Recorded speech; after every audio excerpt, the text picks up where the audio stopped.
단순히 정보를 제공한다는 인식을 뛰어넘어서 감독의 예술 혼이 들어간 영화라는 인식을 불어넣는데 힘써오며 세계 최고의 다큐멘터리를 선보여왔습니다. 특히 이번 EIDF는요, 팬데믹의 영향으로 제한된 방식으로만 관객을 만날 수 있었던 영화제의 주요 행사를 이제 직접 오프라인으로 개최해 적극적으로 전달하기 어려웠던 다큐멘터리의 꿈과 낭만, 그리고 관객과 제작자들에게 꿈과 낭만을 다시 전할 예정입니다.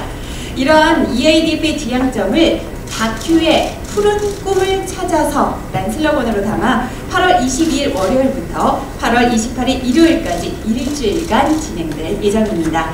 오늘 기자간담회에서는요, EIDF 2022 영화제의 주요 프로그램에 대해서 설명하고 올해 더 확대된 다큐멘터리 산업 플랫폼인 K-독스에 대해서 설명하는 시간 갖도록 하겠습니다. 그리고 영화제 하이라이트를 상영하고요, 뒤이어 질의응답 시간 마련되어 있습니다. 자, 본격적으로 EIDF 기자간담회 시작하도록 하겠습니다. 먼저 김광호 EIDF 집회위원장의 인사말이 있겠습니다. 네, 앞으로 모시도록 하겠습니다.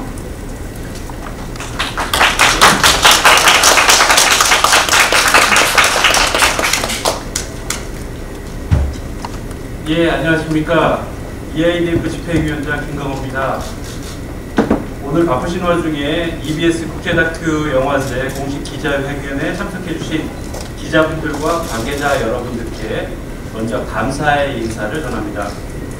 2004년부터 묵묵히 한국 다큐 영화의 발전과 다큐멘터리의 대중화를 위해 달려온 EBS 국제다큐 영화제가 올해로 벌써 19회를 맞이했습니다. 올해 EIDF에서는 우리 사회의 이슈와 관심이 반영된 다채로운 작품들을 EIDF 본연의 장점을 잘 살릴 수 있도록 공중파 방송, 극장 상영, 모바일 OTT 스트리밍 등 다양한 플랫폼을 통해 선보여드릴 예정입니다. 또한 올해는 지난 2년 동안 팬데믹 때문에 진행되지 못했던 대면 개막식, 호수 공원에서의 야외 상영회 등을 재운영하여 다큐의 푸른 꿈을 찾아서라는 슬로건처럼 EIDF만의 낭만과 꿈을 다시 이야기해보고자 합니다. 물론 팬데믹이 아직 완전 종식되지는 않았으나 그간의 경험을 바탕으로 철저한 방역 준비와 함께 시민들께서 안전하고 즐겁게 영화제를 즐기실 수 있도록 준비하고 있습니다. 아울러 올해는 기존 EIDF의 다큐멘터리 제작 지원 사업이 인더스트리가 확대 재편되어 K-독스라는 새로운 이름의 플랫폼으로 운영될 예정입니다. EIDF는 완성 작품을 선보이는 영화제에 그치지 않고 새로운 작품이 탄생할 수 있도록 도와 우리 사회의 등불과 같은 존재인 다큐멘터리 산업과의 상생을 추진하며 그 정체성을 확고히 확립해 나갈 것입니다. 무더운 여름이 지나며 선선한 밤바람이 느껴질 무렵 시작되는 EBS 국제다큐 영화제와 함께 즐겁고 행복한 시간을 보내실 수 있도록 만반의 준비를 다하도록 하겠습니다. 감사합니다. 네, 김광호 EIDF 집행위원장의 인사말이었습니다. 자, 이제 EIDF 2022에 대한 이야기를 좀 더 자세히 들어보는 시간 마련했는데요. 그 전에 앞서서 이번 영화제를 소개하는 영상을 한번 준비해봤습니다. 그 후 영상을 상영한 후 이후 현건 사무국장이 영화제에 대한 구체적인 내용을 소개하도록 하겠습니다. 이번 시간에는 영화제를 자세히 소개하는 영상 한 편을 감상하실 텐데요. 이번 슬로건이 다큐의 푸른 꿈을 찾아서인데 과연 어떤 내용들이 준비되어 있을지 궁금해집니다. 특히나 저도 역시 호수공원에서 하는 야외 상영제가 기대가 되는데 그 내용도 들어있을지 함께 좀 살펴보도록 하겠습니다.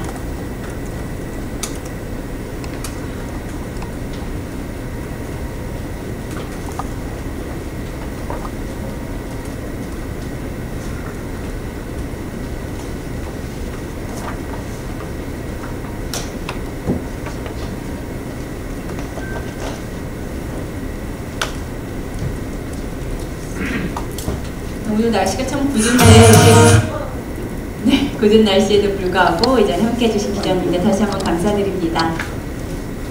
자, 영상이 준비되었을까요? 네. 리모컨이 잠시 작동이 안 돼서요. 잠시만 기다려 주시기 바랍니다.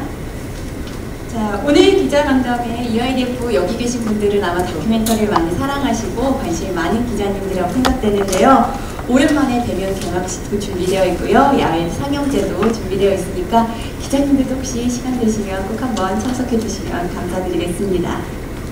네, 이제 하이라이트 영상부터 한번 살펴보도록 하겠습니다.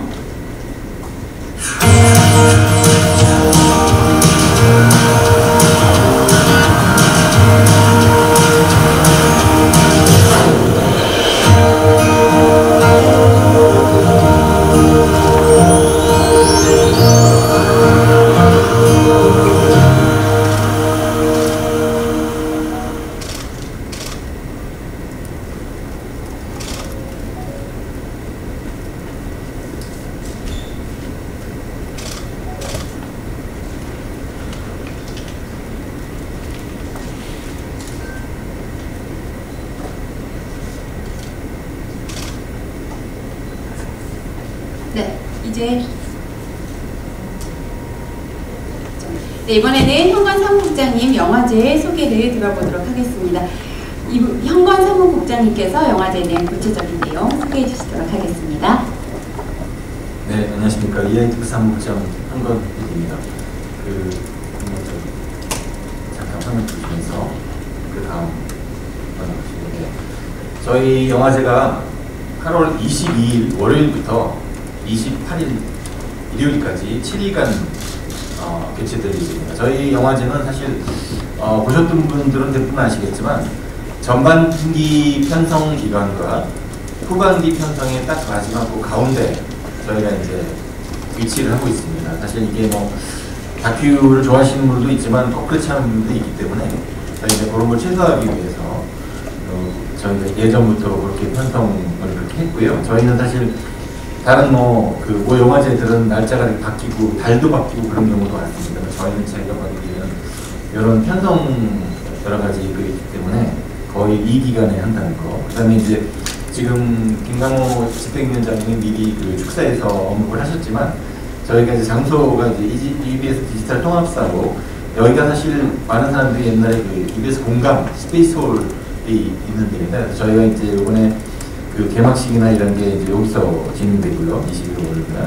그다음에 이제 저희가 이제 요 일산 호수공원에 노래하는 부스라고 있는데 이쪽에서는 굉장히 명소라고 볼 수 있습니다. 사실 뭐 상당히 많은 분들이 나와 계시고, 그러니까 운동하시는 분들도 많고, 호수공원 있고 그래서 여기서 저희가 이제 목금토 요 기간 중에 목금토에 저녁에 저희가 대화회상을 할 생각이고요. 그다음에 아까 잠깐 소개하신 그 K박스 요게 이제 소목함 고향에서 저희가 진행될 예정이고요. 그 다음에 저희가 사실 아직 그 팬데믹이 완전히 가신 게 아니기 때문에 저희가 지금 3년째 이러고 있는데요. 사실 여름에 이렇게 팬데믹이 다시 오고 그러기를 저희 상상을 못했었는데 올해도 비슷한 지금 기조 아니겠습니까? 저희가 굉장히 조심하면서 준비를 하고 있는데 아무래도 이제 올해 기조는 이제 거의 조심스러운 와중에 이제 조금씩 행사를 한다 뭐 이런 분위기이기 때문에 저희가 이제 행사를 그쪽에서 하기로 했고요. 그 다음에 이제 저희 광화문에 보면 시네마라고 있습니다. 예전에 독립영화를 많이 틀던 장소인데 거기서 토일 4일간 33편의 영화를 그쪽에서 극장에서 직접 보실 수가 있고요. 그 다음에 이제 아무래도 이제 UIDF의 가장 큰 특징이 요 부분인데 그냥 극장이나 이런 데 가시기 싫으시면 집에서 TV 틀어놓고 이렇게 보실 수 있는 하루에 평균 한 8에서 9시간 정도 저희가 새로운 진짜 최신 다큐를 저희가 틀고 있기 때문에 보실 수 있고요. 요 TV 편성 시간을 놓치시는 분들은 여기 뒷박스, 요즘 모바일이나 일반적으로 그냥 요즘 모바일 같은 경우도 TV 바로 연결되어 있습니다. 그래서 그렇게 해서 보실 수 있는 그런 거. 그 다음에 뭐 지난 3년간 사실 이 코로나 때문에 넷플릭스라는 OTT가 굉장히 사실 전면에 나섰지 않습니까? 그래서 비슷한 그렇긴 한데 저희는 사실 뒷박스를 시작한 지가 지금 한 7년 넘었기 때문에 일단 요거 다큐를 좋아하시는 분들은 굉장히 익숙한 그런 플랫폼이라고 생각하고요. 올해 같은 경우는 사실 이제 올해 그 K닥스 때문에 조금 상영장이 줄긴 했습니다만은 그래도 그 63편에 10개 섹션에 24개국에서 출품된 작품들이 저희가 상영 또는 방영될 예정이고요. 그 다음에 이제 뭐 그 부대 행사 K덕스는 좀 이따 그 하신혜 팀장님께서 더 자세히 설명해주셨습니다. 네, 그 다음 보시죠. 여기 이제 저희가 이제 그 이원화된 이번에 행사로 보시면 될 것 같습니다. 사실 EIDF 2022 요거는 저희가 이제 전통적으로 여러분들 알고 계시는 다큐멘터리 영화제 상영하고 이벤트이고 그런 어떤 일반적으로 우리가 알고 있는 영화제고요. K독스 같은 경우는 사실 일반인들은 좀 약간 생소하실 수도 있습니다. 그 나라마다 포럼이라고 부르는 데도 있고요, 인더스트리라고 부르는 데도 있는데, 다시 얘기하면 이제 그 다큐멘터리 제작 지원 어떤 플랫폼이라고 보시면 됩니다. 다큐멘터리가 처음에 이제 기획 단계에 있는 작품이 있고요, 한 30% 제작해 나가고 있는 작품이 있고, 한 뭐 편집, 그 러프컷까지 같이 갔던 그런 프로그램이기 때문에 그 다양한 단계에 저희가 맞춤별로 그 부분들을 이렇게 벤치마킹 해가지고 지원하는 그런 플랫폼을 만들어요.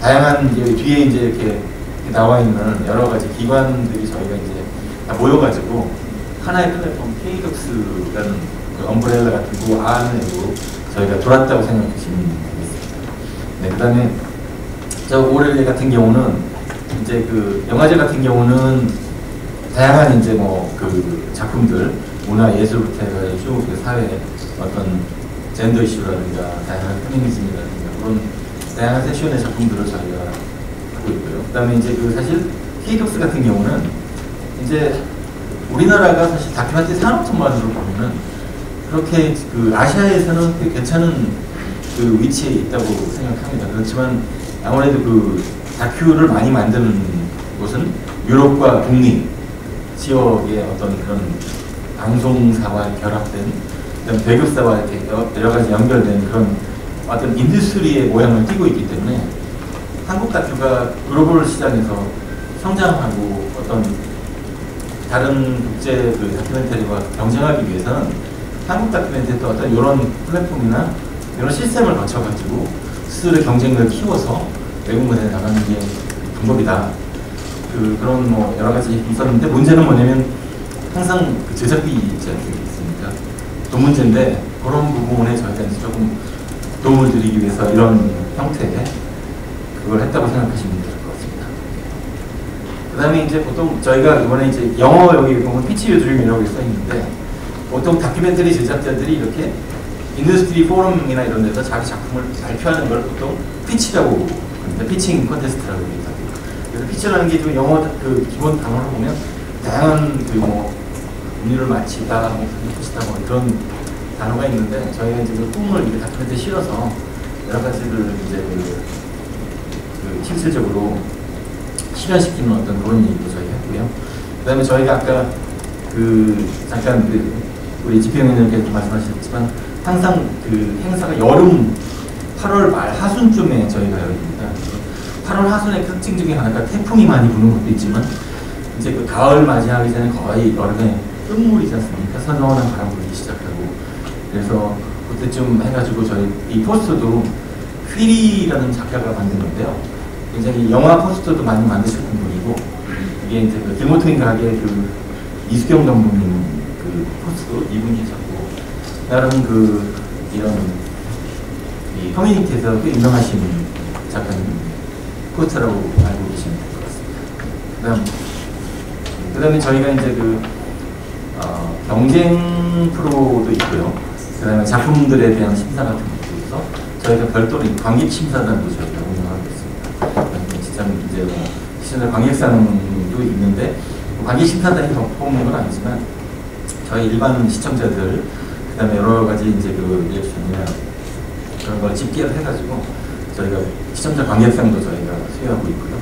그 다음에 이제 저희가 최근 같은 경우는 뭐 그냥 많이 그 떠도는 얘기로 짤방 같은 얘기 많이 하셨습니다. 이번엔 요즘은 그 컨텐츠 자체가 긴 거는 이렇게 많이 안 보는 그런 세대이고 모바일로 보는 세대들이 저는 세대들이 많기 때문에 요즘 그게 거의 그 일반적인 추세가 아닌가. 그래서 저희가 한 2년 전부터 이 모바일 영화제, 단편 영화제 이거는 이제 뭐냐면 모바일 스마트폰으로 뽑은 찍은 콘텐츠를 가지고 다큐멘터리 형태의 어떤 작품을 만든 거를 저희가 이제 수여하고 있는 그런 행사라고 보시면 되고요.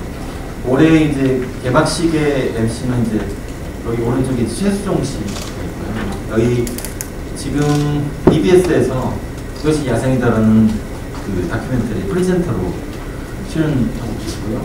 요 박경웅 씨 같은 경우는 사실 그 최근에 영화제 그 MC를 굉장히 많이 보고 계시는 그런 굉장히 있어서 저희가 섭외했을 때 굉장히 그 의욕에 불타셨던 그래서 저희 기대가 됩니다. 그 다음에 저희가 이제 그 시상식은 저희가 이제 이분은 전문 MC는 아닌데요. 이분 실제로 다큐멘터리 감독 한대이시라고 웰컴 투 엑스월드를 만들어서 아직도 이렇게 굉장히 젊은 그 독립영화 감독이고요. 이분은 잘 아시겠지만 김용명 씨라고 저희가 해방식 계신 이렇게 저희가 지금 선별가 되어 있고요. 그 이제 상영작 같은 경우를 저희가 잠깐 이제 뭐 하다 보면 저희가 이제 그 1TV를 통해서 22일 그 저기 월요일 월요일부터 일요일까지 저희가 쭉 방송을 하는 그런 걸 보시면 되고요. 작품 같은 경우는 다양한 어떤 일반적으로 우리가 이제 방송에서 보기 힘든 그런 어떤 글로벌한 트렌드 같은 것도 볼 수 있고, 그다음에 유명한 분들 예를 들어서 지금 기억나는 마르셀 마르소라고 팬토마임으로 굉장히 유명하셨던 분이 있는데 이분이 그 쉰들러 리스트의 쉰들러처럼 유대인 고아들을 되게 많이 구출했던 그런 비하인드 스토리가 있더라고요. 그래서 그분 다큐도 있고요. 그 다음 장면 잠깐 보시겠어요? 그 다음에 여기는 이제 아까 제가 설명드렸던 이 극장. 사실 이제 그 다큐를 방송으로 보는 것보다는 극장에서 보는 게 사실 굉장히 그 아무래도 다큐 영화이기 때문에 느낌이 있죠. 근데 사실 모두 다 바쁘신 분들이라서 극장을 매일 찾아가기는 힘들어서 저희가 이번에 요 극장을 특별히 저희가 해가지고 이 4일간 그 시간에 가시면 33편의 작품을 이쪽에서 직접 상영, 그 극장에서 보실 수가 있습니다. 그 다음에 이제 특별 상영은 아까 그 야외 상영했던 거 그 얘기고요. 그 다음에 이 박스 같은 경우는 저희가 이제 뭐 아무래도 그 일주일 내내 저희가 이제 하는데 방송이 나간 이후에 저희가 탑재를 하거든요. 그러니까 월요일 방송이 나가면 그 화요일부터 뒷박스에서 보는 작품 볼 수 있으시다는 거.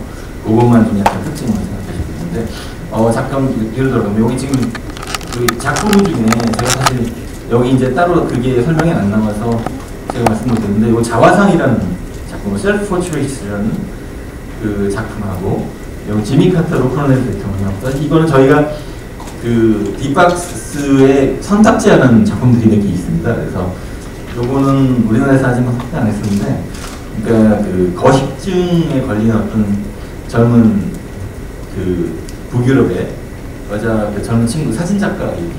그래서 약간 그 영상을 보시면 약간 쇼킹한 그런 것도 없지 않아 있지만 이런 거식증이 걸리면 외모상으로 벌써 일단 느낌이 오지 않습니까? 그래서 그런 여러 가지 사회적인 편견이라든지 그걸 견디고 이 친구가 이제 그 사진작가로서 성공하기까지 어떤 그런 약간 좀 슬픈 그런 얘기고요.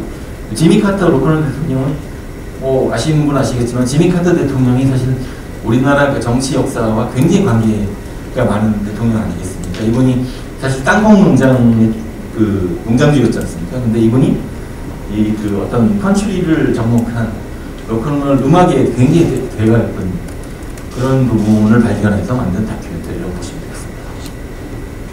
그 다음에 이제 저희가 항상 그 경쟁자 심사위원들을 저희가 보면 여기 루디 부티노라는 분은 그 캐나다의 어떤 공영방송을 대표하는 널리즈 네트워크의 CEO를 하셨던 분이고, 이분은 뭐 워낙 그 팔방민이라 그 글로벌 무대에서 이분은 사실 모르는 분 거의 없고요.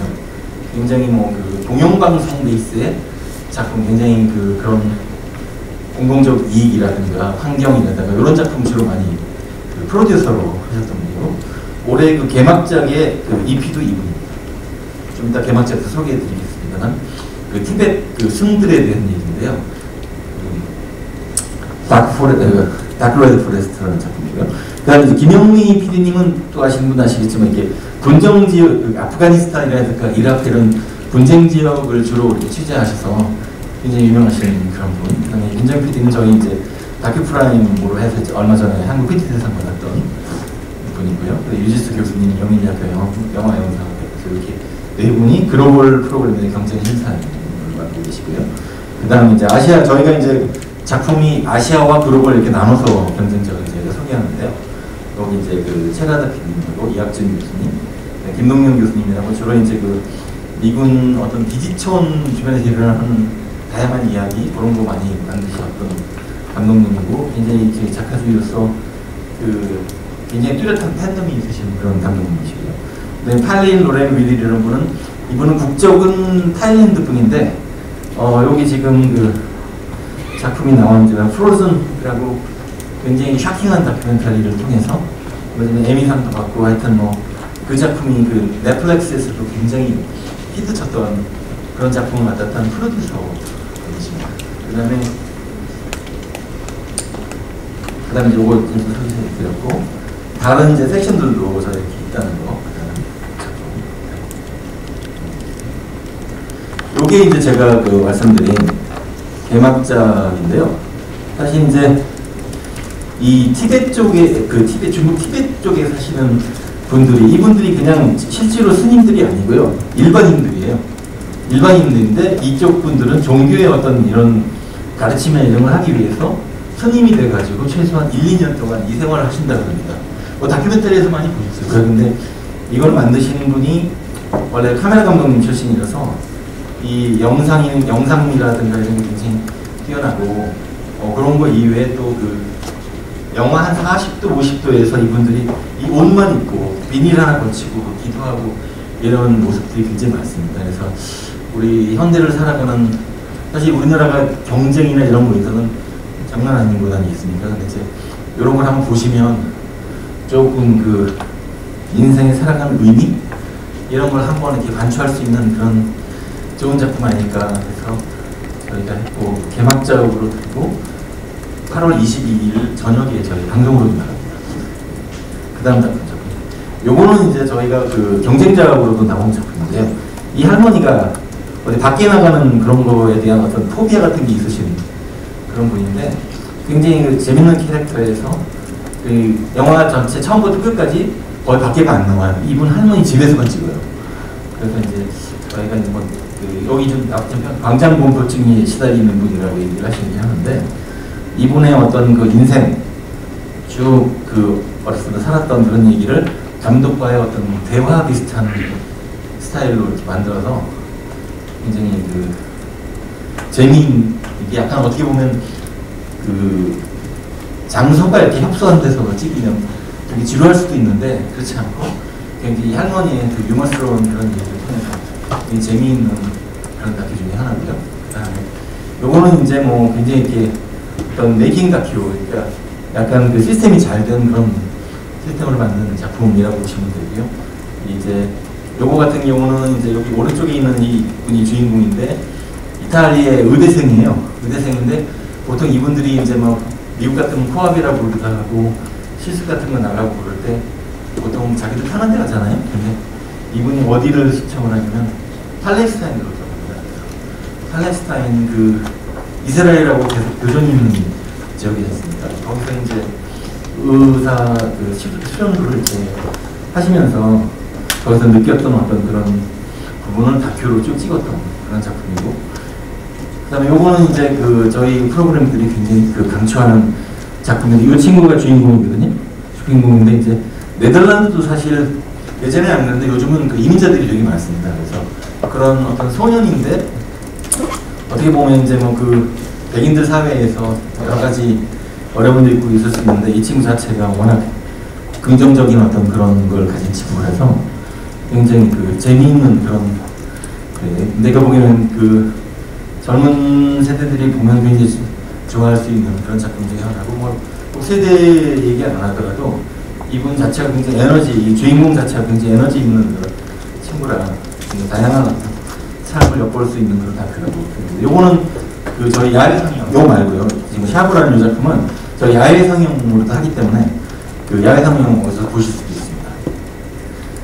그다음 작품은 이제 우리 그 유리 채널 샘 감독이 만든 최근 그 우리 그 MZ 세대들이 많이 이렇게 선호하는 어떤 이런 그 여러 나라에 이렇게 모험을 하면서 자기 경험으로 만났던 사람들 이야기 그런 거를 저희 해서 영화로 담은 그런 이야기라고 보시면 되고요.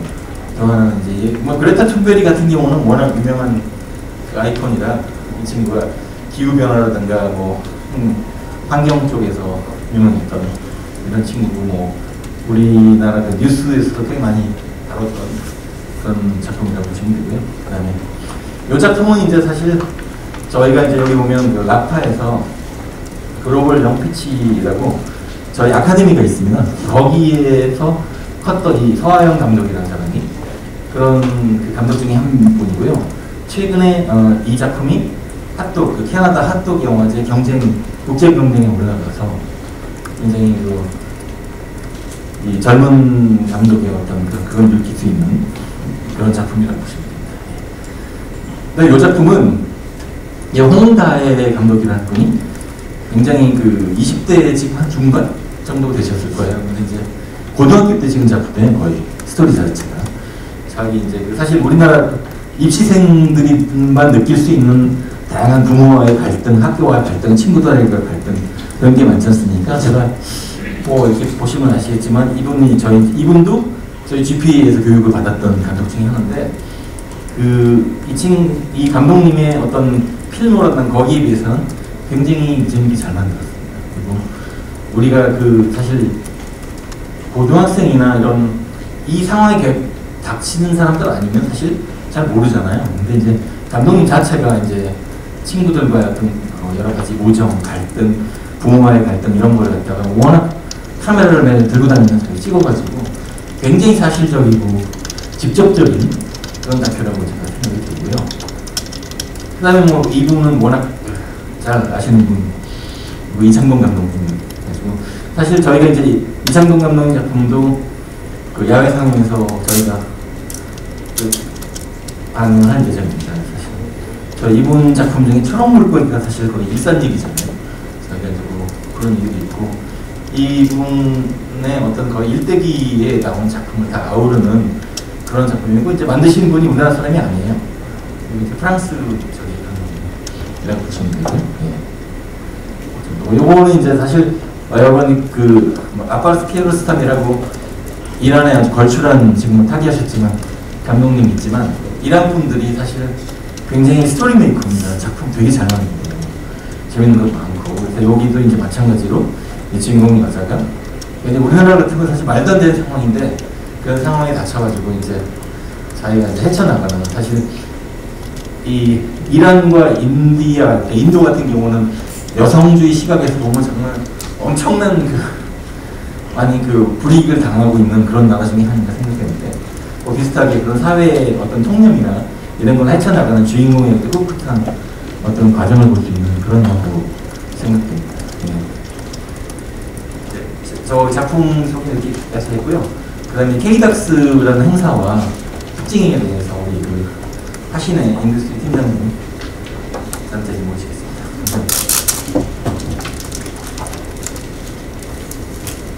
네, 이번에는 하신의 K독 팀장님께서 이번에 강원의 다큐멘터리 산업 플랫폼인 K독스와 주요 프로그램에 대해서 설명해 드리도록 하겠습니다. 안녕하세요. K독스 담당하고 있는 팀장 하신입니다. 반갑습니다. 네, 사실 저희 K독스에 관한 이야기는 사실 현재 다큐멘터리를 제작하고 있는 감독님, 그리고 프로듀서님, 그리고 제작에 대해서 고민하고 있는 예비 창작자분들이 더 반기실 내용이라고 생각하고 있습니다. 다들 아시겠지만 국제영화제의 경우에는 산업 제작 활성화를 위해서 영화제와 마켓은 떨어질 수 없는 하나의 짱으로 움직이고 있습니다.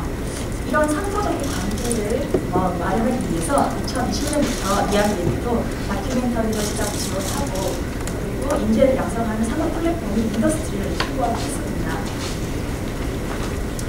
네. 이게 보시는 이 그림이 저희가 생각한 인더스트리의 개념표인데요. 앞에서 보신 것처럼 이아이들을 통해서 완성 작품 상영되고 공연되기 위해서는 저희가 아카데미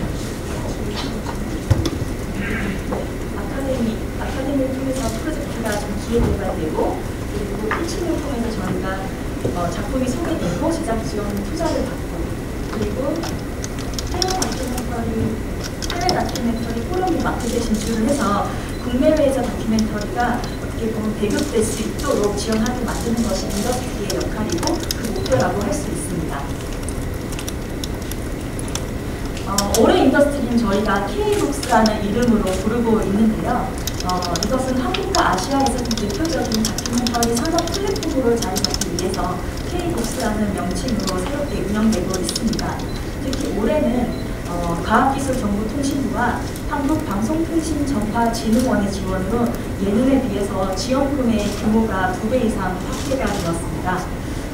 총 6억 원의 지원금을 저희가 확보를 하였고요. 총 31편의 작품에게 제작 지원금이 상금이 수여될 예정입니다. 그래서 각 프로그램마다 후원금 지원 기간도 다르고 그리고 지원 조건도 다르기 때문에 자세한 내용은 나누어드린 자료집을 한 번 더 참고해 주시면 감사하겠습니다. 네, 그러면 저희 인더스트리에 대해서 이야기하도록 하겠습니다. 저희는 피치 포럼을 중심으로 운영되는 K답스는 8월 22일 월요일부터 8월 26일 금요일까지 일산 세무관 고향 호텔에서 진행될 예정입니다. K답스는 크게 세 부분으로 구성이 되어 있는데요. 글로벌 경쟁력을 가진 프로젝트를 발견하고 지원하는 피치, 그리고 교육을 담당하는 아카데미, 그리고 네트워킹 이벤트와 네덜란드 현지 프로그램이 포함된 부대 행사, 이 세 부분으로 구성이 되어 있습니다. 네, 장소는 일산 소모크에서 진행될 예정입니다. 저희 피치 같은 경우에는 제작 단계에 따라 맞춤형으로 4가지로 세분화하였습니다. K-피치 프레시, K-피치 프라임, 하이록스 피치, EBS 커미션 피치, 이렇게 4가지로 나누어져 있는데요. K-피치 프레시 같은 경우에는 기획개발 단계의 중장편 다큐멘터리를 대상으로 하는 피치 프로그램입니다. 총 11편의 프로젝트가 소개될 예정이고요. 이후 이 피치를 통해서 선정된 우수 7편의 경우에는 암스테르담 다큐멘터리 국제 다큐멘터리 영화제와 연계된 코리아 피치 대회에서 선보이게 되고요. 그 순위에 따라 차등적으로 상금이 지급되게 됩니다. 총 지원 규모는 1억 4천만 원으로 볼 수 있습니다. K-피치 프라임의 경우에는 저희 지금 K독스에서 가장 큰 규모의 제작 지원금이 있는 프로그램입니다. 총 2억 4천만 원, 2억 4천만 원이 4편에 차등 지급됩니다. 그래서 대상의 경우에는 한 편당 1억 원의 제작 지원금, 그리고 최우수상에는 7천만 원, 4천만 원, 3천만 원 이렇게 차등 지급될 예정입니다. K-피치 프라임 같은 경우는 저희가 고품질의 다큐멘터리가 제작될 수 있는 그 성장 기반을 조성하기 위해서 만들어졌고요. 그리고 30에서 50% 정도 제작이 된 한국 및 국제 공동제작 장편 다큐멘터리를 그 대상으로 하고 있습니다. 저희 하이톡스 피치의 경우에는 현대홈쇼핑의 후원으로 진행되고 있습니다. 올해 3회째 이어지고 있는데요. 한국 및 국제 공동제작 장편 다큐멘터리를 대상으로 하고 있고요. 현재 촬영이 완료되고 편집 중인 러프컷 단계의 프로젝트를 지원하고 있습니다. 앞에서 이제 EIDF 상영작 소개할 때요. 보면 예년에 2020년에 지원되었던 하이독스 피치 지원작들이 올해 EIDF를 통해서 이제 상영되게 될 예정인데요. EIDF 안에 하이독스 쇼케이스라고 섹션 부분이 있거든요. 그 부분 안에서 2020년 지원되었던 작품들이 선보일 예정입니다. 그리고 2020년 올해 같은 경우에는 총 7편의 프로젝트가 선정이 되어서 1억 1천만 원에 1억 1천만 원 차등 지원이고, 이 프로젝트는 내년 혹은 내후년에 EIDF 통해서 볼 수 있겠습니다. 네, 피치의 마지막 프로그램은 EBS 커미션 피치입니다. EBS 커미션 피치는 2023년 EBS 다큐 프라임을 통해서 반영된 다큐멘터리를 지원하는 국내 최초 TV 커미션 피치입니다. 한국 및 아시아 다큐멘터리가 선정되었고요. 피치를 통해서 네 팀에게 2천만 원의 제작 지원금 발행료가 지원되게 되어 있습니다. 이렇게 선정된 작품들 같은 경우에는 저희가 8월 26일 금요일날 오후 6시에 시상식을 통해서 선정된 작품들이 발표가 될 예정이고요. 그리고 저희 MC는 이제 먼저 시즌에 팬님이 맡아주실 예정입니다. 그러면 저희 함께 진행하고 있는 아카데미 프로그램에 대해서 좀 소개해드리겠습니다. 시민 및 기성 제작자들의 글로벌 제작 역량을 강화하기 위해서 마련된 아카데미 프로그램은 두 부분으로 구성되어 있습니다. 올해 5회째 운영되고 있는 글로벌 피칭 아카데미와 올해 3회째 진행되고 있는 편집 프로그램인 퍼스트컵 완성이 여기에 해당되고 있습니다. 글로벌 피칭 아카데미 같은 경우에는 해외에서 피칭을 경험한 적이 없는 신진 다큐멘터리 감독, 프로듀서들을 위한 교육 프로그램입니다. 이미 7월 1일부터 교육이 시작이 되었고요. 6주간 국내외 멘토들과 함께 프로젝트를 개발하고 있습니다. 지금 참가자들이 더운 여름에 촬영하고 편집하고 프로젝트를 개발하고 있는데요. 이렇게 개발된 프로젝트들은 8월 22일, 저희 K닥스 첫날인데요. 그때 영피치를 통해서 선보일 예정입니다. 두 번째 편집 아카데미는 저희 퍼스트컵 완성입니다. 국내 다큐멘터리 감독 및 편집자가 해외 다큐멘터리 전문 편집 감독님과 짝을 이루어서 1대1로 편집본을 분석하고 재편집하는 교육 프로그램입니다. 5일간 전일제로 진행되는 이 프로그램은 아침 9시부터 밤까지 별도의 편집실에서 편집하고 먹고 자면서 인텐시브하게 진행되는 교육 프로그램이고요. 올해는 편집 멘토로 덴마크 편집 감독인 예스코 오스문드와 네덜란드 편집 감독인 스텔라 반 버스트가 참여할 예정입니다. 그런데 이 편집 감독 혹시 편집 과정이 궁금하신 분들은 죄송합니다. 밑에 보시면 마스터 클래스가 있거든요. 그래서 이 편집 과정이 궁금하신 분들과 또 저널리즘 다큐멘터리의 새로운 트렌드가 궁금하신 분들은 저희 8월 18일 그다음에 EBS 디지털 통합사업 빌칭 스페이스홀에서 저희가 마스터 클래스를 열리는데요. 오픈 클래스에서 여기에 참여 신청해 주시면 그 과정을 함께 할 수 있을 것 같습니다. 네, 지금까지가 저희가 8월 말까지 진행되는 K닥스의 주요 행사에 대해서 이야기 드렸습니다. K닥스는 지금 11월까지 저희가 이어지고 있는데요. 지금 보시는 부대 행사가 네덜란드 현지 특별 프로그램이라고 할 수가 있습니다. 그래서 글로벌 피칭 아카데미에서 선정된 고수 5편과 K-피칭 플래시를 통해서 선정된 고수 7편이 암스테르담 국제 다큐멘터리 영화제와 연계된 피칭 및 심화 비용에 참여하게 됩니다. 그리고 저희가 한국 다큐멘터리 현재를 보여주고 해외 산업 관계자들과 네트워킹할 수 있는 행사인 K담나잇을 진행하게 됩니다. 네, 이상으로 K닥스에 대한 소개를 마치도록 하겠습니다. 들어주셔서 감사합니다. 궁금하신 분들은 두 분은 추후에 질의해 주시면 감사하겠습니다. 감사합니다. 네, 사진에 K닥스 팀장의 설명이 있었습니다. K닥스 플랫폼을 통해서 고품격 다큐멘터리 영화가 계속해서 지속적으로 제작될 수 있는 에코시스템이 마련될 것이라고 기대가 됩니다.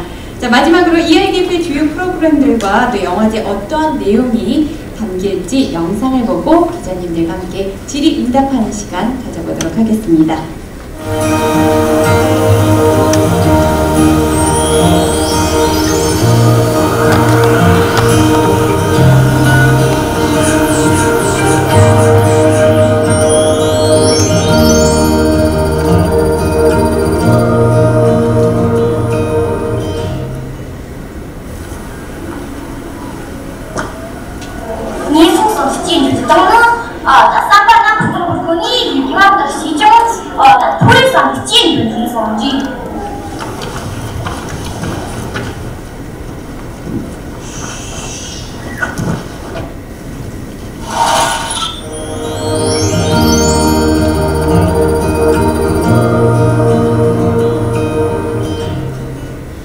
This is what when that and does it to you. You are so curve crawling.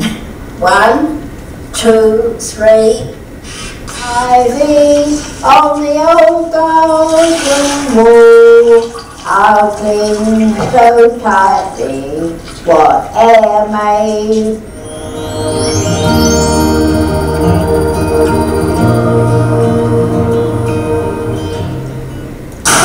أنا كنت خايفة من النجوم، كنت خايفة إنه ما يصير في صلاة.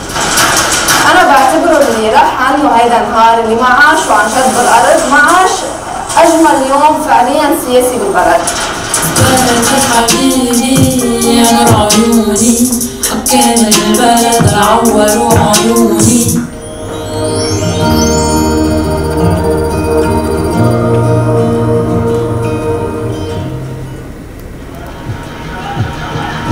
Sbagliavo tantissimo pensando che per me sarebbe stato più facile.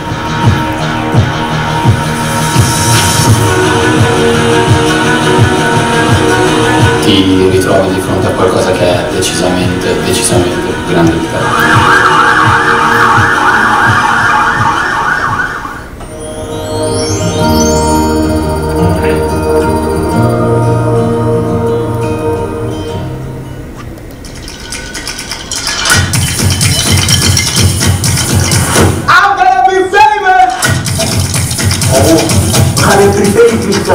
Zelfs de outfit, alles.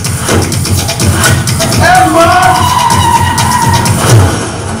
Die Kamer komt, maar dan een handje van me.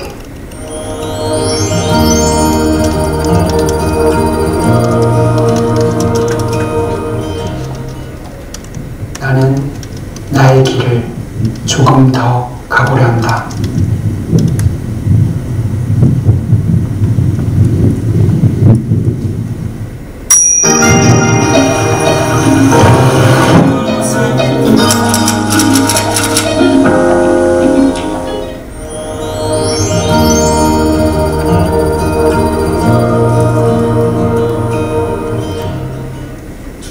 Run for the top. You light on my life.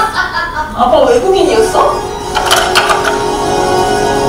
한식이지만 우리 양반이요. 엄마 만약에 다시 태어난다면 할아버지랑 어떤 관계로 태어나고 싶어? 모르는 사람. 아파트는 맨날 지어야 되는데 왜 우리가 살 아파트는 없는 거야?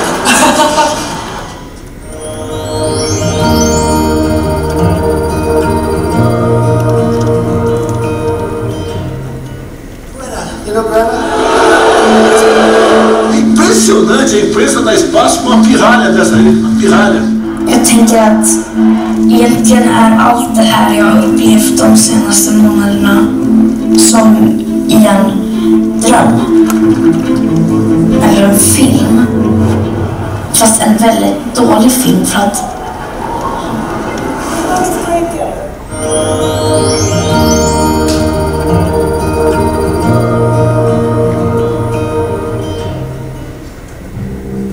오빠의 이야기를 다큐멘터리로 만들면 어떨 것 같아? 진지하게.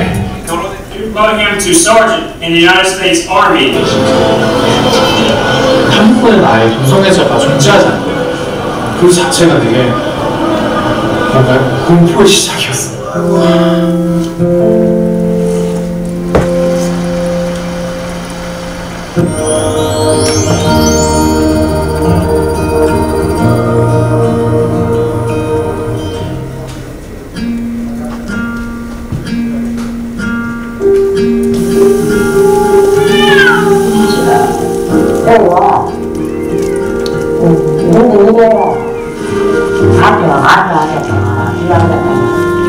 그래 내가 지킨다고 네 있다 간다.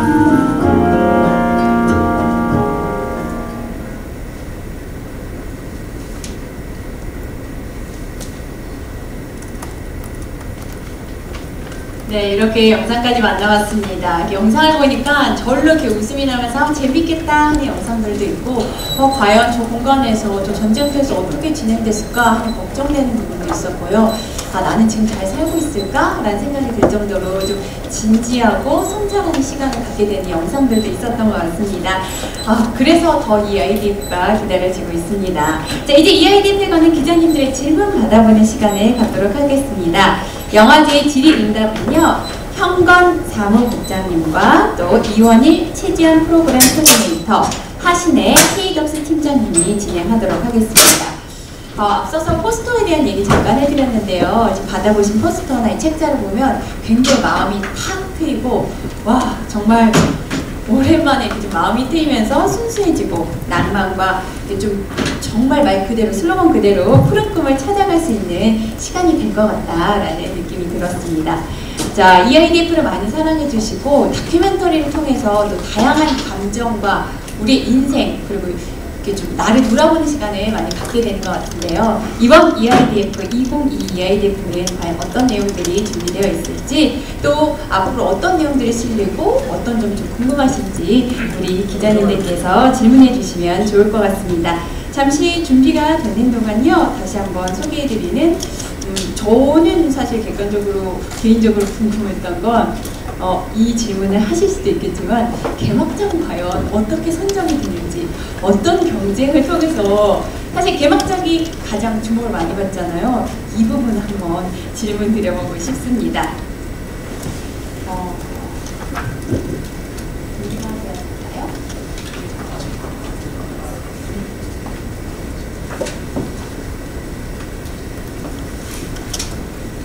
그리고 이번 EIDF에서 주목해 주실 점은 K독스라는 거죠. K독스는 과학기술정보통신부와 한국방송통신전파진흥원, 현대홈쇼핑 등 다양한 파트너들과 함께 기획, 개발부터 편집 단계에 이르는 지원을 통해서 한국을 넘어 아시아를 대표하는 다큐멘터리 산업 플랫폼으로 거듭나기 위한 기틀을 마련하고자 합니다.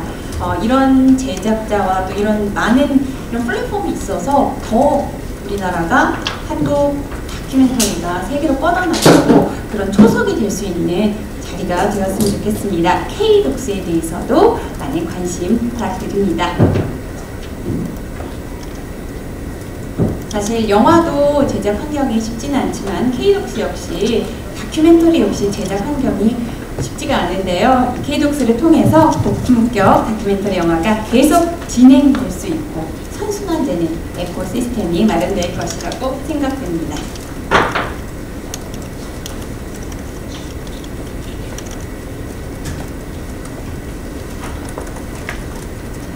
네. 이제 질의응답 시간을 가져보도록 하겠습니다. 자, 궁금하신 부분 있으신 분들은요, 신어주시면 마이크 보내드리도록 하겠습니다.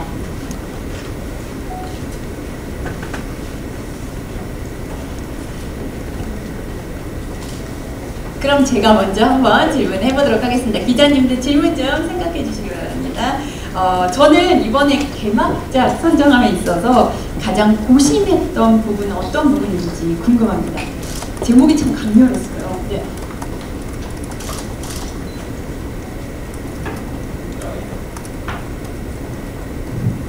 네, 개막작 같은 경우는요. 저희가 이제 그 경쟁작 같은 경우는 이제 다양한 경쟁이나 심사위원들의 그 어떤 선정을 통해서 저희가 이제 뽑아서 경쟁에 들어가는 거고요. 개막작 같은 경우는 이제 몇 그 작품 중에서 저희가 부르는데 이 작품 같은 경우는 이 감독이 한 8년 정도 촬영하시고 있는 거를 제가 처음부터 알고 있었거든요. 그리고 이 작품이 여러 영화제에 많이 나왔었습니다. 그래서 저희가 이제 이 작품을 저희 쪽에 EIDF에 틀기 위해서 뭐 저희가 여러 번 시도도 했었고 그랬었는데 마침 이제 거의 이렇게 서로 이렇게 어긋나다가 거의 그 마지막 부분에 이제 아웃룩이라는 굉장히 유명한 배급사가 있습니다. 그래서 그 배급사에서 이 작품을 확보하고 오스트리아 회사인데요. 그 회사에서 저희 연결이 되고 이 감독님도 사실은 저희가 잘 알고 있는 분인데 저희 쪽에 이제 그 인더스트리 쪽으로 참여했었던 분이고요. 그다음에 이제 뭐 다른 인더스트리 포럼 같은 데서도 제가 많이 갔던 분이고, 그다음에 여기 지금 오늘 오시는 요번에 이제 심사위원장으로 오시는 그 루디 부틱놀이라는 그 캐나다의 유명한 프로듀서가 이 작품의 그 어떤 그 EP로 들어가는 executive 프로듀서로 들어가는 것도 제가 알고 있었어서 처음부터 제가 좀 주시하고 있었는데. 사실 이제 저희 EIDF가 장점이 있지만 단점도 있습니다. 왜냐면 감독들이 가장 마지막으로 선택하는 옵션이 방송이거든요. 그러니까 방송을 먼저 저희가 전제로 섭외를 하면 저희한테 안 주죠. 왜냐면 방송이 나가면 끝이니까.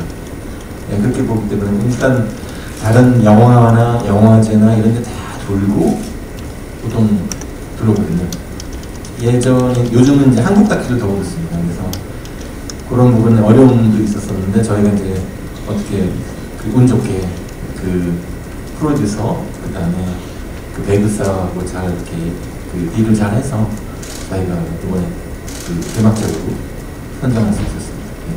정말 선고초를 고심 끝에 선정함이 느껴집니다. 기자님 혹시 질문 준비되셨을까요? 네.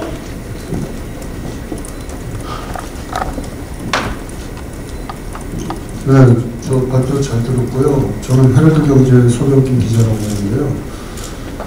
제가 그 질문 K-독스에 대해서 저 인더스트리 이쪽 관련 질문 하나 드리고자 합니다. 뭐 사무장님이나 PD님께서 말씀해 주실 것 같고요.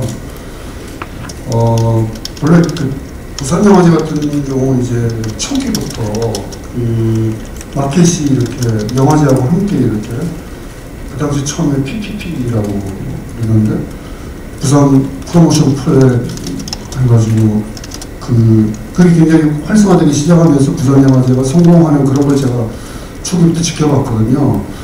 EIDF도 이게 19회를 맞이하면서 굉장히 이제 전통이 생겼는데요.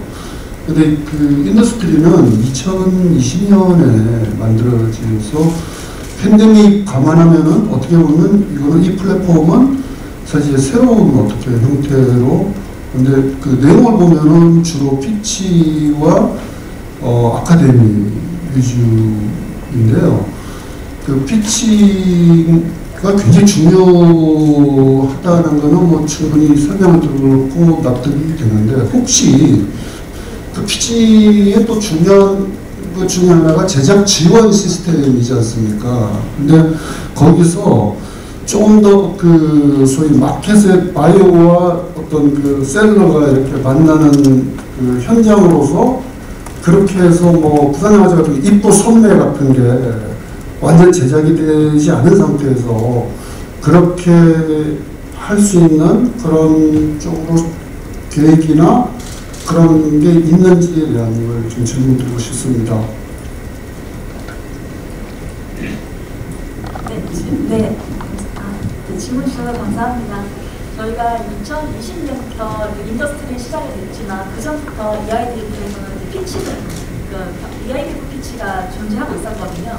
단독 행사로 진행이 되다가 저희가 이제 다양한 파트너들과 함께 하면서 이제 플랫폼 형태로 진화되었다고 할 수가 있습니다.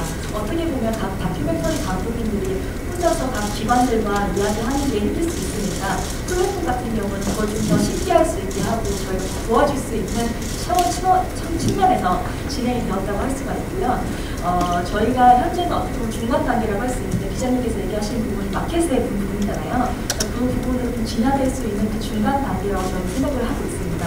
그래서 조금 더 팬데믹이 풀리거나 코로나 확산 좀 달라지면 좀 더 미팅이라든지 좀 네트워킹에 좀 더 초점을 맞출 생각이긴 하고요. 저희가 이번에 피칭할 때도 물론 피칭장에 들어올 수 있는 사람의 수가 좀 한정되어 있긴 있어요. 최대 100명 정도 생각하고 있는데요. 그 부분에 대해서도 배급사라든지 방송사라든지 이런 부분들이 이제 같이 올 수 있게 초청을 할 예정이고요. 그래서 피칭을 통해서 제작 지원이 진행되긴 하지만 그걸 통해서 미팅이 일어날 수 있게 저희가 여기서 지원을 할 예정입니다.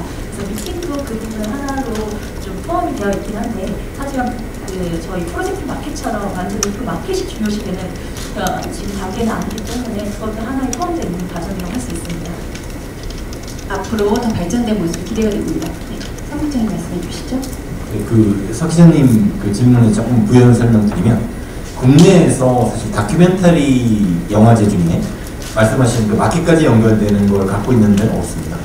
없고 부산 같은 경우는 A&D 펀드라 그래가지고 이제 그 아시아의 다큐멘터리 감독들을 지원하는 플랫폼이 있었어요. 근데 약간 지금 활성화가 지금 약간 좀 주춤한 상황은 확실하고요. 그 다음에 국제영화제에서 다큐멘터리를 인더스트리라는 어떤 그런 이름으로 많이 지원하는 데는 저희와 그 DMZ 다큐멘터리, 그 다음에 전주영화제 정도. 전주영화제도 사실은 다큐멘터리를 전문으로 하는 영화제는 아닌데 거기서 그 다큐멘터리를 크게 많이 지원을 하고 알고 있습니다. 왜냐면 이 마켓 기능을 갖고 있으려면 그 사람들 불러야 되잖아요. 예를 들면 배급사, 프로듀서, 그 다음에 외국의 어떤 바이어들 불러야 되는데 사실 그 한국의 다큐멘터리 산업이나 작품 규모가 그 사람들이 굉장히 매력을 느낄 또 저희가 돈 주고 데리고 오는 거 할 수 있죠. 그렇지만 지발로 가야 되잖아요. 그래야지 바뀌게 되는 거라고 생각합니다. 이제 그런 규모를 대기하면 아직은 조금 시기상조가 이게 사실 이 돈 얘기는 안 하려고 했는데 그게 있으면 됩니다. 근데 이제 저희도 사실 아까 기사님 예리하게 아니 코로나 시작할 때 시작해가지고 뭐 했을까 이렇게 의하셨는데 사실 맞습니다. 저희가 이제 그 전부터 코로나 시작때부터 준비를 해가지고 딱 런칭하려고 했는데 터져가지고 사실 많이 회를 봤는데 그나마 이렇게 쭉 와서 올해 K닥스로 런칭을 해서 큰 규모를 할 수 있었던 이런 걸 잘 앞으로 이제 유지하고 이런 지원 체계를 잘 갖고 가면 기자님이 말씀하신 그런 그게 이제 이상인 거죠. 마지막이죠. 그런 걸 할 수 있는 그런 단계까지 갈 수 있을 거라고 생각합니다. 감사합니다. 네, K독스가 더 진화할 수 있도록 우리 기자님들 좋은 기사 좀 부탁드립니다. 또 질문 있으신 분 있으실까요? 그러면 또 이번에도 제가 한번 질문 좀 드려보도록 하겠습니다. 사실 수많은 작품들이 있는데 경쟁작 같은 경우에는 저희가 소개 좀 보고 골라볼 수 있는데 경쟁작을 빼놓고 이거는 정말 좀 놓치지 않고 꼭 봤으면 하는 한 가지 작품이 있다면 어떤 게 있는지 한 분 한 분쯤 말씀해 주시기 바랍니다. 네, 안녕하세요. 프로그램 팀 코디네이터 이원일이라고 합니다. 사실 거의 모든 영화제에 대해서는 관심과 집중이 다 경쟁 섹션에 많이 몰려 있는데 그래서 비경쟁 섹션에 대해서도 좀 꼭 말씀드리고 싶다라는 생각을 하고 있었는데 그런 질문을 해주셔서 너무 감사드립니다. 사실 저희 모두가 다 직접 셀렉을 한 작품이라서 모든 영화 하나하나에 다 애정이 많이 가고 너무 전달드리고 싶은 가치가 있는 영화다라고 말씀을 드리고 싶은데 그 중에서 꼭 몇 가지만 골라야 된다라고 하면은 우선은 컨템포러리 다큐 파노라마라는 섹션이 있습니다. 이 섹션의 경우에는 이제 전 세계를 무대로 곳곳에서 벌어지고 있는 투쟁의 현장을 담은 국제적인 이슈와 역사적인 맥락과 배경이 중요한 작품이라고 섹션이라고 할 수 있는데 아까 저희 영상에서 잠깐 소개된 작품 중에 가자에 띄운 편지라고 있습니다. 프로그램은 추천작에도 있는 작품인데요. 이제 이탈리아에 있는 의대생이 교환학생 프로그램을 가게 되는데 뭐 한국에 있는 대학생 교환학생 프로그램도 마찬가지지만 대부분 선진국으로 가고 싶어 하잖아요. 그런데 이 의대생은 자원에서 이스라엘과 팔레스타인 분쟁 지역으로 가게 됩니다. 그곳에서 그런 어려운 그 분쟁 지역에서 봉사와 같은 활동을 하고 또 이게 교환학생 프로그램이다 보니까 언젠가 다시 돌아가야 된단 말이죠. 프로그램이 끝나면은 그 프로그램이 끝나는 그 기간 한 학기 동안 이제 현지에 있는 같은 그 팔레스타인 의대생들과도 좋은 친분 관계를 맺었는데도 불구하고 그리고 또 그 피해자들에 대한 정이 다 쌓여있는 상태에서 프로그램이 끝나고 본국으로 돌아가야 되는 그런 슬픈 장면이 좀 있습니다. 그래서 이게 일종의 성장 영화라고도 볼 수 있고 또 많은 분들이 아마 알고 있을 사마에게라는 작품이 옛날에 개봉을 한 적이 있었는데 그 작품과도 좀 약간 결이 비슷한 작품이고 또 결말에는 아마 안방을 눈물바다로 만들 수 있지 않을까라는 작품입니다. 저희 치원 코디입니다. 안녕하세요. 저는 프로그램 팀 코디네이터 최지원입니다. 제가 추천드리고 싶은 작품은 아까 전에 국장님께서 프로그램을 추천작 10장을 말씀하시면서 풍선 위에 수영장 위에 풍선 위에 누워있던 남자 소년의 이야기인데요. 제목을 샵으로 커넥티드라는 섹션의 작품인데요. 어떤 소통 그리고 결속 이런 인간관계를 좀 나타내는 섹션의 작품인데 그 작품은 14세 소년의 이야기를 포함한 얘기인데 굉장한 에너지가 넘치는 작품이어서 올해 야외 상영 토요일에 야외 상영으로 상영할 작품이라서 많은 관심 가져주시면 좋을 것 같습니다. 샤브 말씀해 주셨는데 저도 그 풍선이 둥둥 떠있고 음악도 상당히 좋더라고요. 신명나고요. 이게 과연 어떻게 진행될지 그리고 아까 말씀하셨듯이 전쟁터로 내가 의사가 돼서 교환학생을 간다 과연 어떤 느낌일지 영상에서만 봐도 굉장히 진지해서 저도 보면서 아까 걱정된다라는 말씀을 들었는데 과연 어떻게 이야기 진행이 될지 궁금하고 지금 우리가 이 시대를 어떻게 살아가야 될까도 한번 생각해 볼 수 있는 그런 작품들이 될 것 같습니다. 혹시 질문 준비되신 분 있을까요? 네? 기자님. 안녕하세요. 한겨레에서 일하는 김유실이라고 하고요. 질문 두 가지 드리려고 하는데 먼저 첫 번째는 슬로건 관련해서 다큐의 푸른 꿈을 찾아서라고 되어 있고 근데 영문은 Pitch Your Dream이라 전반적으로 약간 다큐 좋아하시는 관객뿐만 아니라 조금 창작자분들, 지망생분들을 염두에 두고 또 K-독스를 조금 더 부각하는 느낌도 드는데 좀 슬로건에 대한 설명 첫 번째 질문으로 드리고 싶고 두 번째는 K-독스 관련해서 지금 이렇게 이름 리브랜딩 하긴 했는데 인더스트리로 몇 년 동안 운영은 해오셨으니까 그 과정에서 혹시 어려움이나 보람 같은 거 말씀해 주실 수 있는 게 있으면은 좀 말씀 부탁드립니다. 답변 가능하신 분 첫 번째, 두 번째 다. 네, 우선 슬로건 설명부터 좀 드리도록 하겠습니다. 말씀하신 대로 피치라는 단어를 저희 이번에 좀 확장된 인더스트리 K-닥스 프로그램에 의식한 것도 분명히 있지만 저희가 구체적으로 누군가의 어떤 주체를 적어두지는 않았어요. 누군가의 꿈, 창작자의 꿈, 뭐 관객의 꿈 이런 식으로 구체화시키지 않았는데요. 우선 지난 2년간 저희가 저희 영화제뿐만 아니라 거의 모든 사회 각 분야 전반에 걸쳐서 새로움을 도전하고 추구하기가 사실 어려운 시대였었습니다. 이젠 새로운 꿈을 꾼다는 것 자체가 조심스럽고 다소 사치스러웠던 시절이었는데 물론 아직 팬데믹이 끝나지는 않았지만은 그 기존의 2년 동안은 저희가 과거의 일상으로 돌아가는 것이 화두였다라고 하면은 이제부터는 새로운 시대를 맞이하고 준비하는 시대가 저희의 남은 숙제인 것 같습니다. 그래서 이제는 좀 새로운 꿈을 꿔볼 수 있을 때가 되지 않았나? 그 EIDF뿐만 아니라 그래서 EIDF의 꿈도 그렇고 그 꿈 속에서 창작자의 꿈, 저희 영화제의 꿈, 그리고 영화제를 찾아주시는 분들의 꿈, 이 모두의 어떤 다큐멘터리와 영화를 사랑하시는 모든 꿈들을 영원하고 그 성공을 기원하는 그리고 그 꿈을 꾼다는 것 자체가 낭만적으로 느껴질 수 있는 시대가 다시 와줬으면 하는 바람에서 다큐의 푸른 꿈이라고 저희가 이번에 슬로건을 정해봤습니다. K-독스와 관련된 또 너무 예리한 질문을 하셔가지고 다 얘기하면 안 될 것 같고요. 네. 항상 뭐 이렇게 저희 지금 나와서 먹고 얘기하고 있지만 그 지나는 과정을 얘기하면 사실 꼭 웃을 수는 없는 그런 상황이 있지 않습니까, 사실. 근데 제가 말씀은 못 드리겠습니다. 일단 쉽지는 않았고요. 왜냐면 사실 인더스트리가 돈이잖아요, 돈. 근데 이제 그 돈을 여러 펀딩을 모아가지고 하다 보니까 그 펀딩을 주시는 분들은 그분들이 목적이 다 있거든요.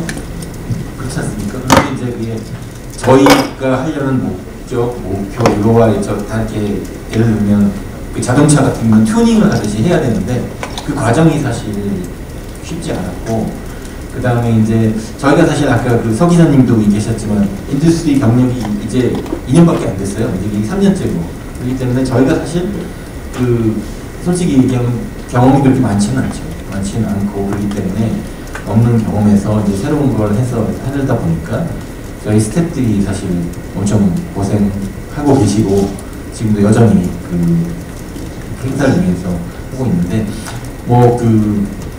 그렇게 이렇게 조용하진 않게 저희가 이렇게 타협을 하고 하긴 했었지만 그래도 이렇게 큰 목표를 해서 가는 거는 거의 비슷한 그 지점이었기 때문에 그래서 그런 부분 같은 경우는 저희가 괜찮다고 생각하고 어디 저 말고 이제 우리 그 팀장님 어떻게 보셨는지 한번 해주시면 좋겠습니다. 네.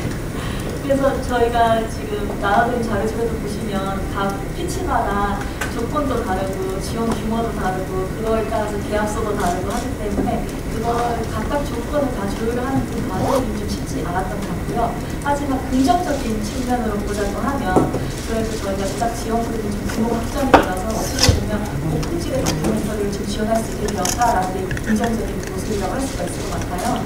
그래서 왜냐하면 해외 같은 경우에는 다큐멘터리 영화의 총 제작비가 예를 들어 3억에서 5억 이게 가장 최소의 제작비로 진행이 되고 있거든요.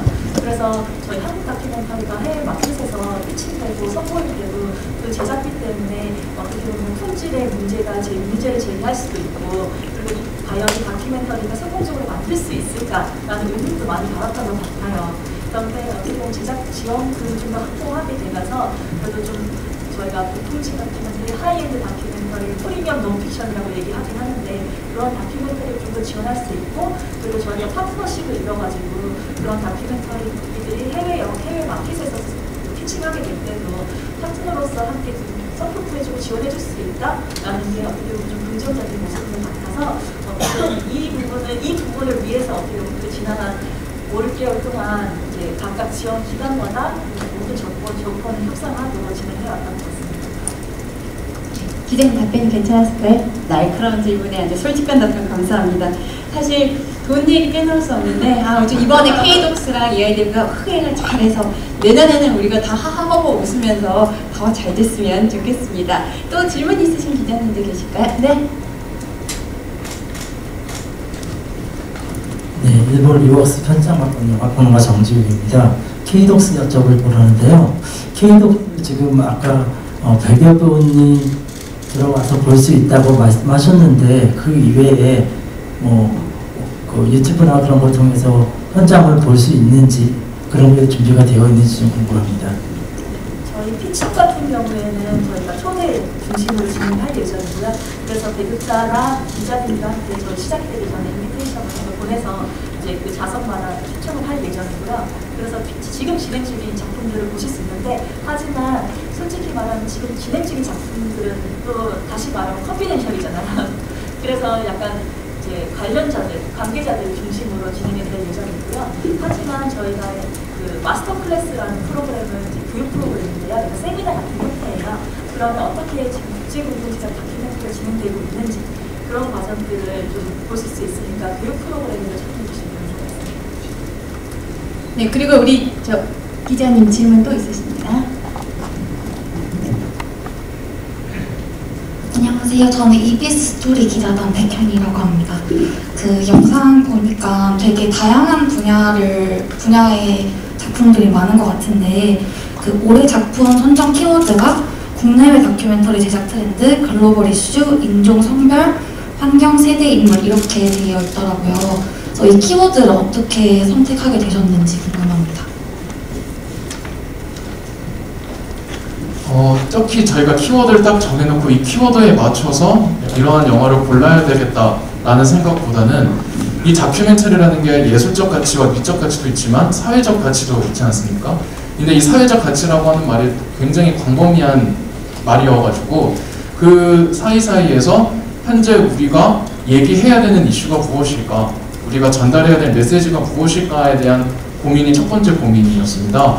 그러다 보니 딱히 어떤 특정 단어에 함몰된 게 아니라 그 메시지의 소구력과 필요성, 시의성을 고민을 하다 보니 환경, 여성, 인권, 국제 이슈 등을 자연스럽게 그쪽으로 이어진 것 같습니다. 네, 그럼 마지막 질문 하나 더 받아보도록 하겠습니다. 네. 기자님, 저기 있죠. 네, 안녕하세요. 코리아 헤럴드 황동희입니다. 야외 상영 목금토 진행이 된다고 하셨는데 어떤 영화가 진행될 예정인지, 일반 관객들의 참여는 어떻게 계획하고 계신지 궁금하고요. 극장 상영에 대한 계획도 온라인 예매가 가능할지, 현장 예매가 가능할지 등등도 궁금합니다. 네, 그 야외 상영 같은 경우 우리 최주원 PD가 먼저 설명해 주시고요. 그 다음에 극장 같은 경우는 임원 씨가 해주시면 될 것 같습니다. 마이크 그쪽 드시면 됩니다. 네, 일단 야외 상영 참여 같은 경우는 이제 호수공원에 오시는 분들이 자유롭게 참여할 수 있게 준비를 해놨고요. 상영 작품 같은 경우는 한 번 더 추가로 보도 자료를 드리겠지만, 목요일에 이창동 아이러니의 예술을 8시 반에 상영을 하고, 금요일에 힘을 찾아서 라는 하이독스 섹션 작품을 상영을 하고, 신북의 예술가까지 연장해서 금요일은 2작품을 상영을 합니다. 그리고 마지막 토요일에는 샵으로 상영을 마무리할 예정입니다. 예매 방법. 관객들이 어떻게 만들 수 있을까요? 그 야외 상영 같은 경우는요, 무료입니다. 무료고 그 장소에 오시거나 하시면 되고, 특별히 그 야외 상영 같은 경우는 예매를 하거나. 네, 좌석이 정해져 있는 지정 좌석대는 아니고 그냥 자유롭게 오셔서 보시다가 가실 수 있는 그냥 참여형 작품이라고 생각하시면 되겠습니다. 네. 몇 분 정도 오실 수 있을까요? 보통 그 저희가 한 맥스 한 300명 정도 저희가 보는데요. 기존에 야외 상영했을 때 하여튼 200분 정도 이상 오시는데 아무래도 저희가 무료 상영이고 저희가 뭐 쭉 이렇게 폐쇄된 공간에서 하는 게 아니다 보니까 굉장히 자유로운 분위기에서 요즘 그 공원 가시면 매트 같은 거 깔아놓고 가족 단위로 이렇게 앉아서 보시잖아요. 그런 분위기라고 생각하시면 될 것 같습니다. 그리고 더불어서 야외 상영에는 포토부스라든지 버스킹이라든지 좀 다양한 행사들도 준비를 하고 있어서 함께 참여하기에 좋은 이벤트가 될 것 같습니다. 네, 다음으로 극장 상영에 대해서 말씀드리겠습니다. 우선 제가 이제 극장을 담당을 했는데 극장에 대한 질문이 나와가지고 정말 하고 싶은 말이 많았었는데 일단 해주셔서 너무 진심으로 감사드리고요. 우선은 저희가 총 63편 중에서 33편을 극장 상영을 진행하게 됩니다. 선정 기준이라 함은 저희가 보통 이제 영화를 보면 이런 얘기를 많이 하잖아요. 와, 이건 꼭 극장에서 봐야 돼 라는 말을 하는데 그런 말이 꼭 극영화나 블록버스터 영화만 해당되는 것이 아니라 이 영화라는 게 단일해 보일지 몰라도 이게 누구를 위해서 어떤 식으로 만들어졌냐에 따라서 TV에 더 어울릴 수가 있는 거고 OTT 서비스가 어울릴 수가 있는 거고 극장에 어울릴 수가 있습니다. 그래서 저희가 봤을 때 이 영화는 꼭 극장에서 봐야 되겠다라는 영화들로 특별히 선정을 했고 TV에서는 보지 못하지만 영화에서 극장에서만 볼 수 있는 영화들이 몇 작품도 있습니다. 그리고 한국 작품의 경우에는 저희가 그 2년간 너무 이제 비대면 행사를 진행하다 보니까 그 아쉬움을 달래고자 한국 작품의 경우에는 거의 모든 작품들이 다 감독님들이 오셔서 GV를 진행할 예정이고요. 그 다음에 이제 GV 외에도 포럼이나 토크 같은 심화된 행사 이벤트까지 준비가 되어 있습니다. 에무시네마라는 극장에서 상영을 하게 되고 예매 시스템은 온라인 예매가 가능한데 저희가 에무시네마 홈페이지 예매 시스템이랑 일원화를 했습니다. 그래서 에무시네마 홈페이지에서 예매도 가능하시고 EIDF 홈페이지에 가셔도 자연스럽게 에무시네마 예매 홈페이지로 연결이 되도록 저희가 다 준비를 해놨으니까 많은 관심 부탁드리겠습니다. 네, 또 질문 있으실까요? 네. 추가로 야외 상영 그 영화를 선정하신 기준도 궁금합니다. 네, 질문 주셔서 감사드립니다. 저도 살짝 말씀드리고 아쉽게 설명을 드린 것 같아서 좀 아쉬웠는데 일단 첫째 날 이창동 아이러니 예술 같은 경우는 이제 많은 분들이 아카타타우로 알고 있는 이창동 감독의 이야기인데요. 외국 감독이 이창동 감독을 취재하는 작품이다 보니 이창동 감독의 인터뷰도 나오고 또 이창동 감독님과 함께 작품 진행했던 미술 감독님, 작가님 이런 식으로도 인터뷰를 같이 진행하고 또 영화에 나왔던 배우분들도 같이 인터뷰가 등장해서 뭐 송강호 배우라든지 많은 분들이 알고 있는 뭐 문소리 배우님 이렇게 다 같이 인터뷰가 나와서 아마 많은 얼굴들을 알 수 있는 얼굴들이 나와서 관객분들이 같이 즐길 수 있을 것 같아서 목요일은 조금 잔잔하면서도 인터뷰가 많이 나오는 이창동 아이러니 예술을 사용할 계획이고요. 금요일 같은 경우는 저희가 하이독스 섹션을 2020년부터 제작 지원을 시작해서 작년에 한 작품 수급을 하고 올해 이제 4작품 수급을 했는데 저희가 이 작품 하이닥스 섹션 작품을 꼭 야외 상영에서 많은 관객들에게 보여주고 싶다라고 생각을 해서 야외 상영을 기획을 하게 되었고 침묵의 예술가 같은 경우는 이제 마임을 하는 마르서라고 국장님께서 이제 굉장히 애정하시면서 뽑으셨던 작품인데 이 작품도 잔잔하게 금요일 밤에 함께 상영을 하면 좋겠다라고 말씀을 하셔서 함께 금요일로 편성을 하였고요. 마지막 토요일 같은 경우는 아까 말씀드린 것처럼 14세 청소년이 나오기 때문에 가족 모두가 함께 즐길 수 있을 거라고 생각을 했고 또 편집 자체가 굉장히 음악이 리드미컬하게 편집이 되어 있어서 가족 모두 유쾌하게 즐길 수 있는 토요일 밤을 만들려고 4작품을 선정하였습니다. 네, 참고로 잠깐 말씀드리면 그 이창동 감독 작품에 그 초록물고기가 굉장히 많이 나옵니다. 근데 그 장소를 생각하시면 아시겠지만 초록물고기가 일산 신도시이거든요. 그래서 그게 이제 어떻게 그쪽에서 촬영하게 됐고 왜 내가 일산에서 하게 됐는지 그리고 감독님 당신이 거기 사세요. 사실 거기 나오시는 주인공도 거기 살고 있고요. 그래서 아무래도 일산 그쪽에 오시는 분들이 그쪽 분들이 많을 것 같은데 굉장히 공감대를 얻지 않을까 하는 그런 부분도 있습니다. 네. 연결고리도 있고 아주 잔잔하면서 가족 모두가 정말 함께 즐길 수 있는 작품들이 야외 상영된다고 하니까요. 많은 관심 부탁드리도록 하겠습니다. 질문 또 있으신가요? 네, 정말 많은 질문들이 나와서 감사드립니다. 자, 그러면 이것으로 제19 EBS 국제다큐영화제 EIDF 2022 기자간담회 공식 행사는 여기서 마무리하겠습니다. 일주일간 정말 세계 최고의 고품격 다큐멘터리들이 일주일간 TV를 틀면 나옵니다. 많은 분들 관심 가져주시고요. 좋은 기사로 우리 EIDF 또 다큐멘터리 산업이 발전할 수 있도록 도와주시기 바랍니다. 오늘 행사 및 영화제와 관련된 이미지는요, 웹하드에서 다운로드 받으실 수 있고요. 아이디어 패스워드는 보도자료 및 개요집에서 확인하실 수 있습니다.